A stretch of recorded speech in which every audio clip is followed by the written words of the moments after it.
Assalamualaikum warahmatullahi wabarakatuh. Tepang di sareng si Eninnya anu bawel anu cerewet tapi ngangeninnya si Enin teh baraya. Ini masak-masak cenah sok pemujang pami ningali video Enin teh. Alhamdulillah upami kahibur. Cenah jadi jipan ku status si Enin ku video si Enin. Entong di like, tong di komen lewat we nya. Da si Enin mah hiburan bari jeung nyarioskeun pangalaman. Wow. Meniku keukeuhnya baraya. Andaikan waktu bisa diputar, bisi kekeh teuing mah atunya ayeuna mah kieu we. Sok tah kan hoyong waktu bisa diputar, ayeuna mah sadiakeun susu. Nah bade dina gelas, nah bade dina baskom atanapi dina jolang nya ember mangga.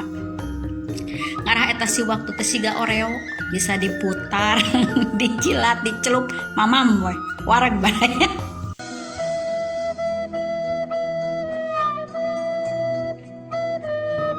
Meniku keke waktu hoyong diputernya baraya. Gusti barayanya namina akhir zaman sagala keanehan teh mararuncul di dunia nyata. Anu ngawon-ngawonkeun Kangjeng Rasul urang, anu ngabanding-bandingkeun padahal eta teh nya henteu sakedahna. Da seueur anu luhur elmuna, anu luhur pangabisana henteu dugikeun ka kararit. Nah nya ari nu awan. Tina kituna mudah-mudahan anu teu acan kabuka manehna sing engal dipaparinan hidayahnya ku Allah Subhanahu wa taala teh. Tah baraya disemet ayeuna kapayun urang saling emutan.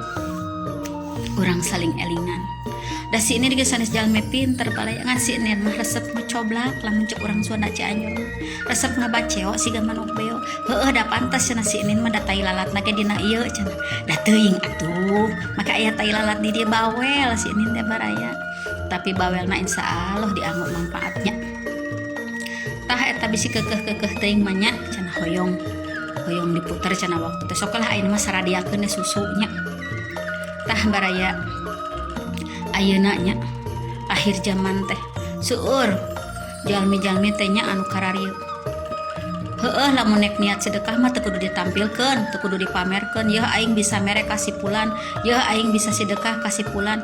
Yeuh baraya eta teh sabeulareusna mah nya sanes ria.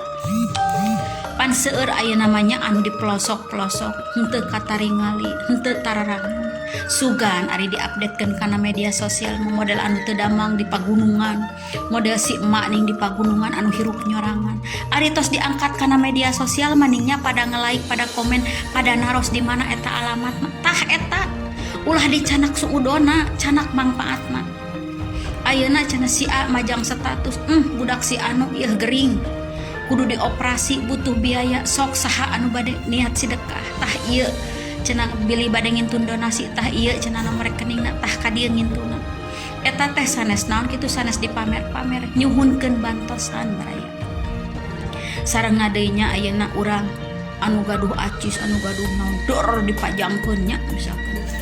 Abdi yah bade uih ka Indonesia. Dipajangkeun puluh-puluh juta acisnya. Cekap moalnya abdi linggih di Indonesia, cicing di Indonesia, balik di ka Indonesia. Acis sakieu era henteu baraya ku tatangan nu gigireun bumi, bateuing nya gigireun bumi urang teh. Aya budak yatim anu teu bisa dahar-dahar acan. Aya pakir anu teu manggih beas, aya jompo anu teu tah. Yeuh baraya sanajan dipamer-pamer. Ari moal niat sedekah bari komo nginyeumkeun ikhlas mah ulah kudu dipamerkeun. Tah nu kitu nu ria mah sanes ayeuna anu sedekah ditempokeun. Ieu abdi sedekah kasih anu jepret dipoto deui teh seueur nu komen. Lamun mere teh leungeun kenca leungeun katuhu ulah nyahoan. Ayeuna mah sanes kadinya baraya. Urang teh pangeling-eling di alam dunia itu da teu kitu mah di mana atuh kumaha deui carana. Upami teu silih elingan mah di komo ayeuna nya media sosial teh seseueurna teh dianggona teh kanggo hareureuy nararipu.